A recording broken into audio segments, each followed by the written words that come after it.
DC Comics was like, hey, let's put in Jeremy from Geeks and Gamers as a villain. And Marvel was like, hold our Bud Light, we'll one-up you on this one. So Marvel and DC, the writers there are the utmost hacks. And the people that they create at this point are, like, as villains and as bad persons in their universes, are just such thinly veiled real-world examples of just their political leanings. It's really, really insufferable. It makes these books so hard to read, and you just need to stop doing it. It's not that hard to create compelling villains. They didn't used to do it. The Joker is not, a stand-in for a Republican. Lex Luthor was not a stand-in for a Republican. I mean, it's like, you got to stop with this kind of thing, because it's just ruining the comic book industry. It's making everything unfun, and it's been happening for years. Now, Marvel seems to be going in a direction that is just as woke or woker than 2014, when all this stuff started to snowball and Marvel Now happened and all these replacement characters started to come in. It is terrible. And, of course, the X-Men line's been pretty rough on this front. We covered Eve Ewing's X-Men deal, which is just some weird kitty pride lesbian fantasy. And now, of course, they've got an Elon Musk stand-in because Twitter's bad now. We're going to blue sky, is what these people think. We'll cover this in just a moment. My name's John Delarose, the most trusted name in comics news. Please smash that like and subscribe button and join us here as we talk about all things comics. Really appreciate you for being there. And I'm a comic creator myself. This is my Emerald Array, and it is Space Marines versus aliens. There's no politics in it. It's just action-adventure fun, just like you like out of science fiction. The art styles like Jack Kirby, classic Marvel from the 1960s and 1970s, because that is when things were truly great. That's when people were creating and innovating, and that's what we've done here with our Terran Imperium universe. You're going to love it. So check it out. It's in the description below. Support our channel and support independent comics today. This is a 66-page graphic novel, 4 different covers to choose from. We got everything you could ever want right here, guys. And so grab this, tell your friends, and grab this link in the description below. Thank you guys so much for supporting us so far and making this a tremendous success. So, Marvel Comics has their own Elon Musk for X-Men. Oh, joy. Exactly what everybody was asking for.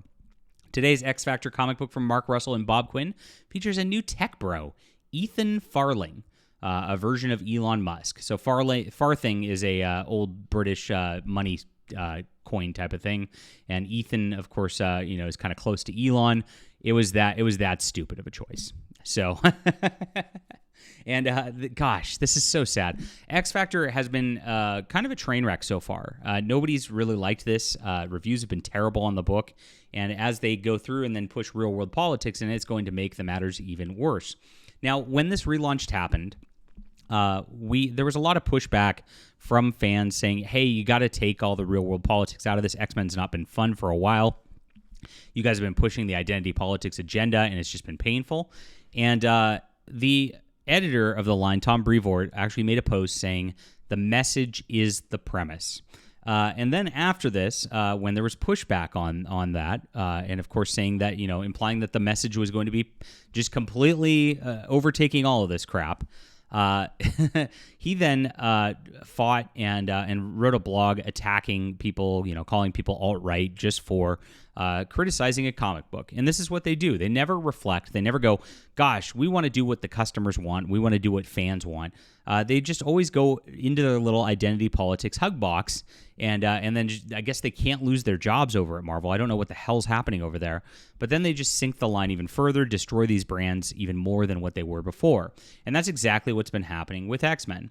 So far, this line relaunch, like I said, Eve Ewing, who's a race grifter, they put in on a book just to ruin Kitty Pride.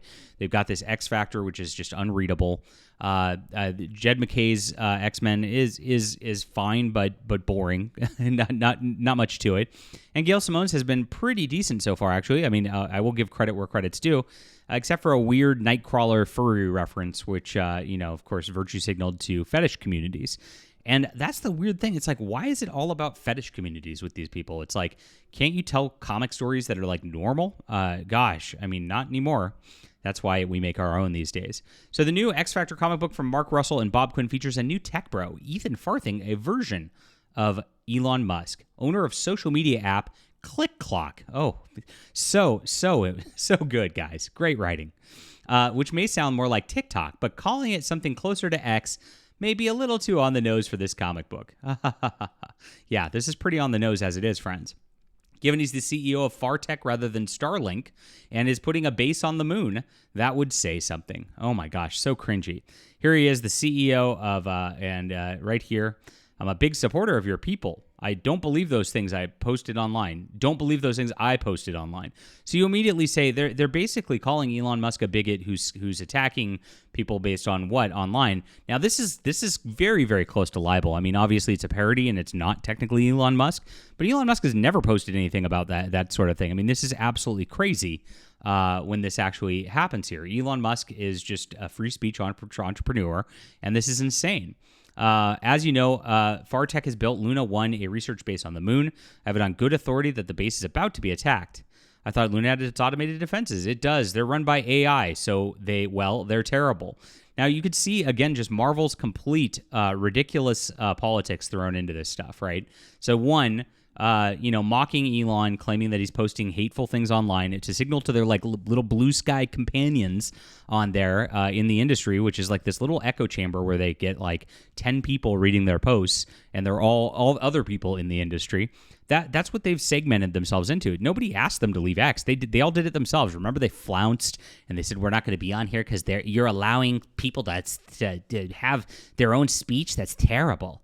And so that's the problem with you. They don't want free speech. They want you to be silenced 100% of the time. They want comic critics silenced. In fact, they do everything they can to silence this channel all the time just because of my reporting on what happens in comic books. It's crazy.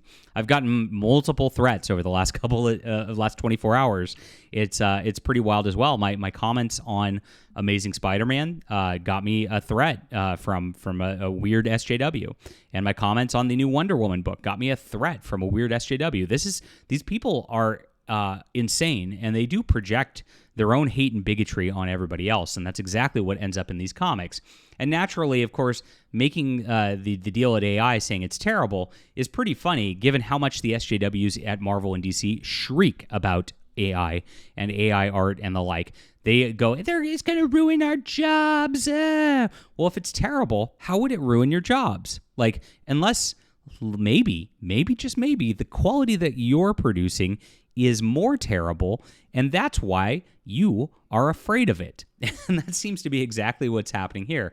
I think that's the funniest part about this whole AI controversy. I mean, the main problem with it is you make some AI stuff, and it doesn't come out consistent. It's very true. But they flip out about it like it's going to replace them, which, is kind of telling on themselves and the quality that's happening here.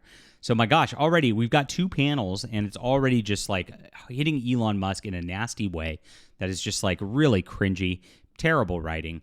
And incoming message, by listening to this message, you agree not to sue him for what he's about to say. I mean, these people really think this is what's going on? Big change of plans. That was misdirection, honey. Now here's the dealio. Turns out he's a bad guy who's actually going to attack them. This base is run by a secret, highly proprietary artificial intelligence called Paperclip. Too long didn't read version being, you're not there to protect the base. You're there to destroy it. Ha ha ha ha ha ha. This was a sinister plan where he's testing out his AI against the X-Men. Oh my gosh. You can't make this stuff up. I mean, whoever greenlit this, it's like, what are you looking at when you look at the script? I mean, can you seriously look at this and be like, yes, this is going to be a good comic book. This is what the children want.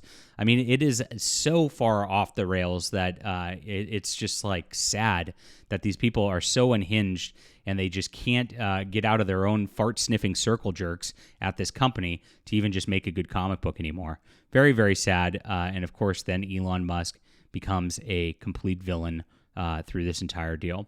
Now, that's it. So X-Force, or X-Factor, is just a cringy disaster. Of course, Dazzler, I even forgot to talk about that in this. Cringy disaster. Eve Ewing's X-Men, terrible. Again, Marvel is just screwing the pooch all the way around, and the Ultimate line's failing on the same level with Denise Camp and his weird anti-white rants that they're putting into things.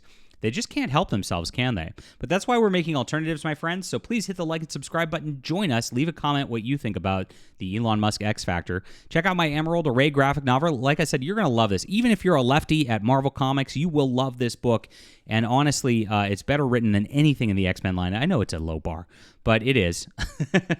And thanks, guys, for getting in on our universe here. This universe is just getting cooking.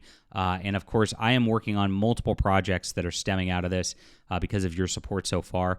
Thank you for making our comic career happen. I appreciate all of you who read comic books.